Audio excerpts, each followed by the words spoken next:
to my channel. So it is the end of January already, which is wild and crazy to me that we have already made it through a month of 2022 with mild catastrophes happening. So I have a reading wrap up for you guys.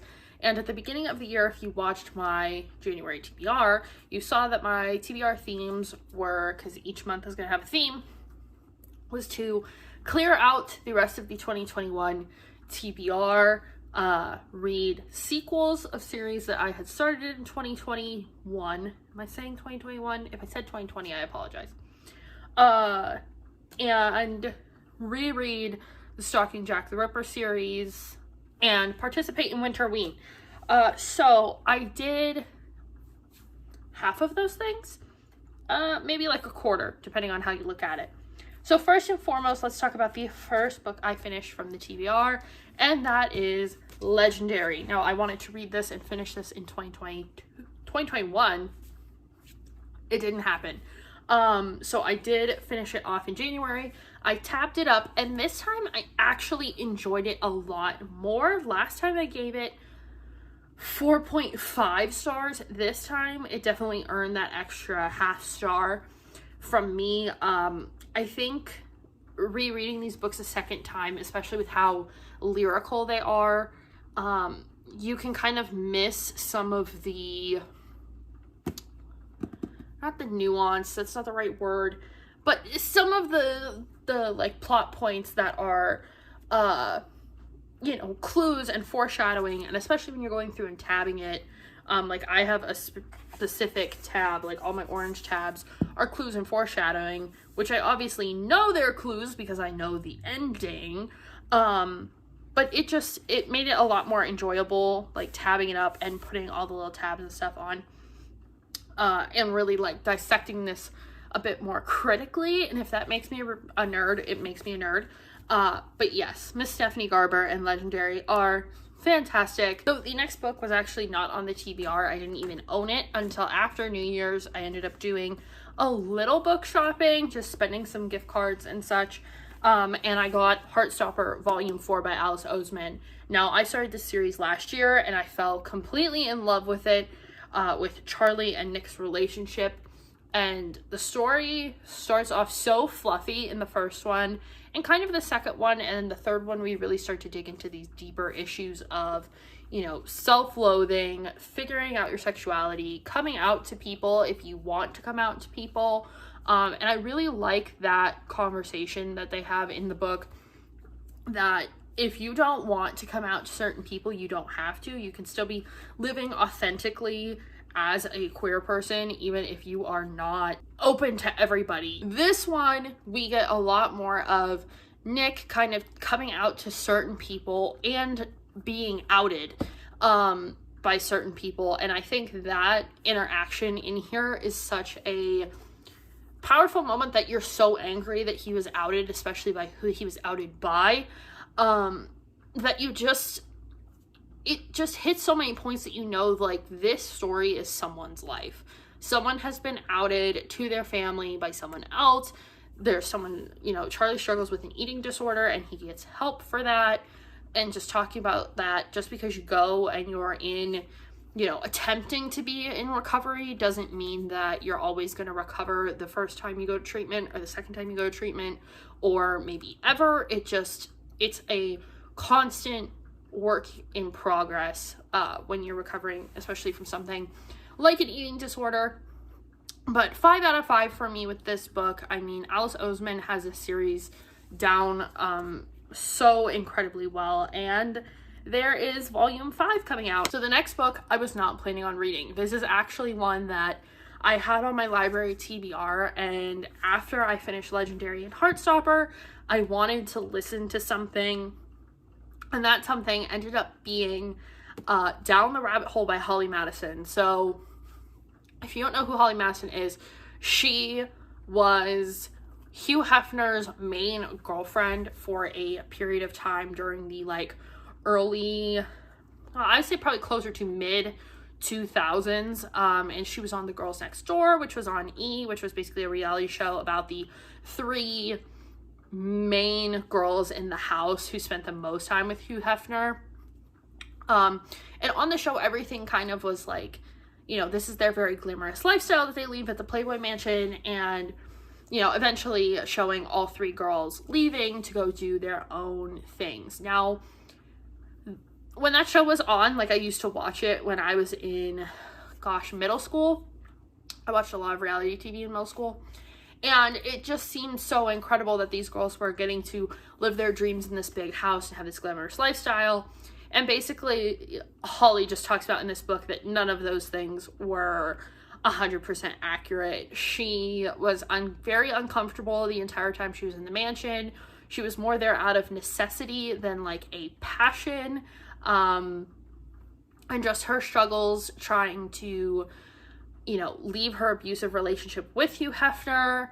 And I don't believe they were ever, no, they were never married, but she was considered the main girlfriend. So there were certain rules she had to abide by. He was very controlling and just generally not a good guy. Basically, it just like took everything I thought I knew about not only Holly, but like the girls next door as a series and tore it apart. So I'm definitely going to be reading her other book, The Vegas Diaries, which is about her time in Vegas as a showgirl. Because she did move out and go to Vegas, become a very successful showgirl with her own show, Peep Show. She did Chris Angel and all that stuff. So I gave this, it's hard to rate nonfiction, but I think in this case, you just, because I'm not rating her believability, or her credibility, because obviously this is her, you know, life experience. But I would say that I give it a 5 out of 5 because it's so well written. So then I decided I wanted to read some graphic novels because I was just in the like, let's tear through some books mood, but didn't want to open a novel. So I read Goldivance Volume 3. This one, Goldivance is going undercover as a pit crew member for Sugar Maple, who is supposed to be like her kind of frenemy in this whole thing. And they're trying to figure out who's trying to sabotage Sugar Maple's car. And I really liked this one. I thought it had good development. It was very interesting. I actually read it in one sitting, which sometimes with the Goldivance books, or should I say graphic novels, I get bored a little bit of the way through and end up just kind of like, you know, powering through it till the end because for the sake of getting it over with. But this one I think was probably my favorite one. I still am not going to buy any of them. However, I really enjoyed this one in particular. The storyline was different and introducing a different character. It just, there was a lot of twists in this one. Like, this one felt very, like I've said, they're all kind of Scooby-Doo-esque, but I guess this one really felt like Scooby-Doo in the sense that you know, it was like that kind of mask being revealed at the end. So I went 3 stars with this one just because I'm very neutral on it. Now, one that I read during Winterween, I read Mooncakes the very first day of Winterween. This was my short book. And this graphic novel, the cover alone was so cute to me. This is all about a witch who ends up finding an old friend who is a werewolf, and they are, so there's a couple different representations in here. We have hard of hearing rep with the main witch. She has a hearing aid, and then our werewolf character is non-binary, and our witches' grandmothers are lesbian witches, and they're adorable. I love them. Paranormal story all about a syndicate of people trying to eradicate paranormal people from the world, or use their powers for their own, you know, gain and everything like that. So a pretty standard paranormal kind of romance-ish storyline. I thought I would like it more than I did. I don't know why. I just didn't feel like, I thought I would really, really like it and it would be a favorite, but certain parts, I guess, just kind of dragged on, or there was a lot of, like, fade to black moments, but not in the romance sense, in the, like, okay, I'm gonna go do this thing, and the character will run off, and I'll be, like, the next day, and they'll be like, hey, this is how that thing went, and it's like, well, that was kind of important. I think it should get more than, like, one panel's worth of discussion, but okay. So felt like there was holes in the story along the way, and that I was missing things. And you know, it was really cute. The art style was adorable, but I only gave it 3 stars. So that's another one that I'm glad I didn't purchase. Picked up Stalking Jack the Ripper. Carrie Maniscalco, my absolute favorite author of all time as it stands. Adrienne Young is a close second. And Rin Pecco. Anyway, I've read this book before. I've already reviewed it. But you know what? I'm going to review it again. Because this time we tabbed, yes ma'am, I only tab rereads. So I reread this book, and when I tell you I forgot how good this book is, like I always knew, I'm like, I love that book so much. Rereading this book, I'm like, wow. Can't top it. Can't be beat. This is one that has been talked about a lot. It's a book that has been out for a while. The series only ended in 2020, I believe, or late 2019. But this book is just so good. Audrey Rose is an amazing female lead. Thomas Cresswell, amazing. I also didn't realize that there is someone, I don't remember what case it was. I think in the Jodi Arias case, named Thomas Cresswell. Not the same, obviously. I thought I should preface that. Reading it, getting more of his character in here, and realizing how many times he just straight up confessed his love for Audrey Rose. I think the best way I can describe their relationship in this book is if you've watched The Office and they're talking to Kelly Kapoor, and she's talking about Daryl, and she says, who just says exactly what they want and what they mean? Like, what kind of game is he playing? That is how Audrey Rose reacts. Highly recommend to anyone who likes historical fiction, anyone who likes mystery thriller. Yeah. Can't miss. Carrie Maniscalco, you're a genius. I read Goldivance Volume 4, which I gave 2 stars, and effectively have decided that I am not reading the rest of this series. Those are the only ones available at the library right now, and I think are the only ones, or maybe more haven't come out yet. But yeah, this one, it was kind of like the Red Scare, like, because it's in the 80s in Miami, Florida. I think it's Miami. But it was just stuff about kind of like the Russians are coming and they're doing these things. And I was just kind of like, really? The Russians? That's where we're going with this? Which I guess it touched on in another book, but I didn't compute or remember that. But this time it was a little bit, I don't know, it was a little bit convoluted. And the conflict between Goldie and her girlfriend just didn't, I don't know, the way that they're drawn, Goldie seems like a literal child, and her girlfriend seems like she's much older, like too much older. So I don't know, it all just, like, nothing was clicking. So 2 stars on that one. I did finish it, but I was struggling to finish it. The next book I listened to on audio was The Selection. I have thoughts and opinions. The Selection is a book that people have talked about since I was in middle school. I think that's when it came out, or at least early high school.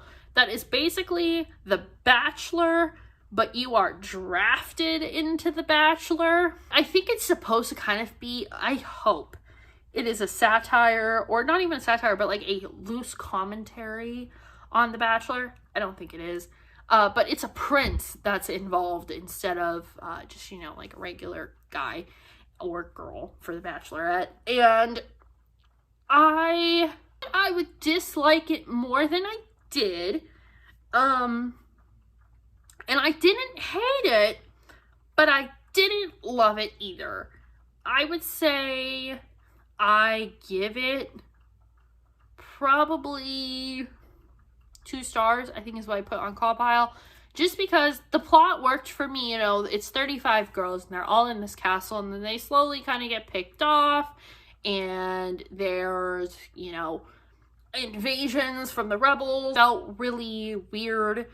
And I'm not a fan of The Bachelor, and maybe that's why. Now, however, I am going to continue the series. I need to know what happens next. And, you know, I will give it credit for the political system that they've set up. That they told the history and interwove that into kind of saying, like, this is how the royal family got to where they are. And this, like, the way they put it in there was so well done. And there is a little bit of, like, a love line. It's not really a triangle, but more of a love line. One that I didn't even think would be ready before February was It Ends With Us, and this is by Colleen Hoover. If you haven't heard of it, you probably don't watch a lot of book content. I had a hold on this on Libby, and it ended up dropping off and saying, you know, like, hey, your book's ready. So I did listen to it because I was starting to slump a little bit after the selection. And in my head, this book was very different than it turned out to be. First, a little PSA. Stop telling people this book is a romance, because it's not. This book is a contemporary fiction. We can fight in the comments about this too. Just because there is romance in the book does not by default make it a romance. Yes, the love and relationships are a main part of it, but this book goes so far beyond a relationship. The main conflict in this is not about love. There is not a third act. There is not... It's a contemporary, okay? Start with our main character having this boy that she's very close with in high school. He's homeless. She tries to help him. She takes him into her house and such. And he ends up moving away, and, you know, he's her first love, and she always wants to go back to him. Her father is very abusive to her mother. She sees the abuse. So, like, trigger warnings there, first of all, because the abuse is pretty graphic. He sexually assaults her mother. Just all these horrific things. And basically it goes into her as an adult meeting this guy who she thinks is really great. And then as their relationship goes on, he kind of starts doing some things that are not... They line up more with the way her father was than the way that she thought he was. And it is a second chance romance because they met before, and, you know, they reconnect in a really weird way. But anyway, yeah, I was expecting a very different way of this book going.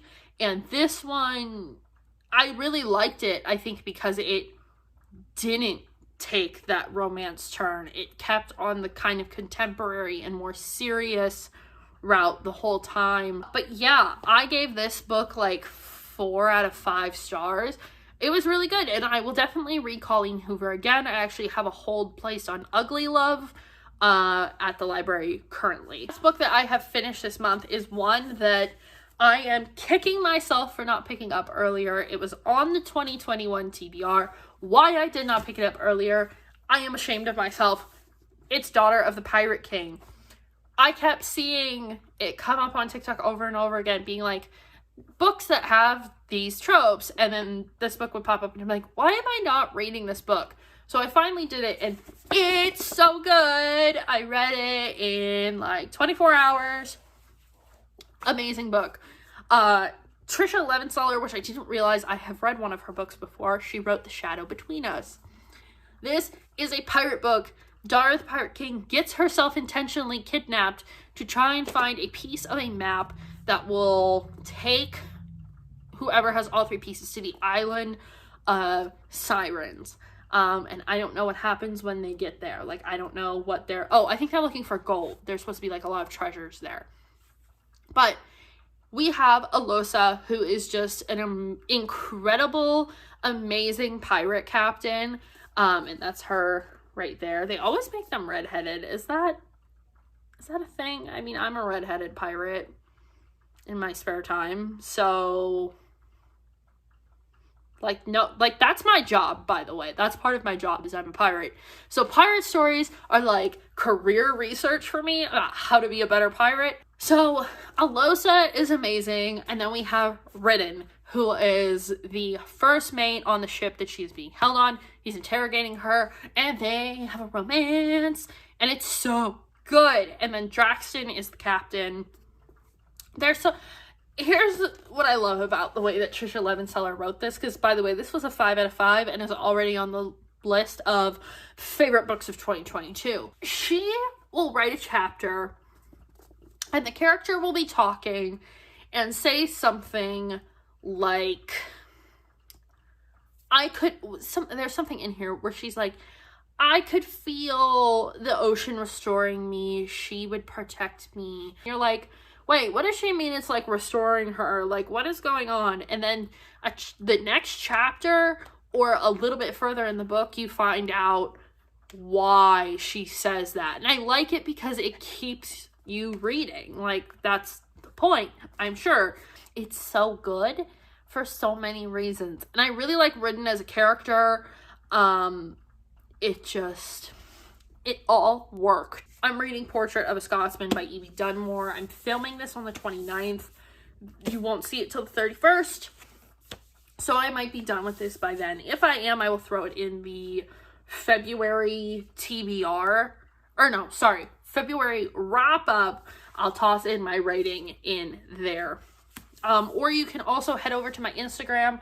I have been slacking, I'm not gonna lie, on updating it, but I have been putting all the books that I have read in 2022 thus far on a highlight on my Instagram story. So all my ratings and little notes about my ratings will be on there. My Instagram is always linked down below. And if you guys sat through this whole wrap up, thank you so much. I very much appreciate it. I'll see you in the next one.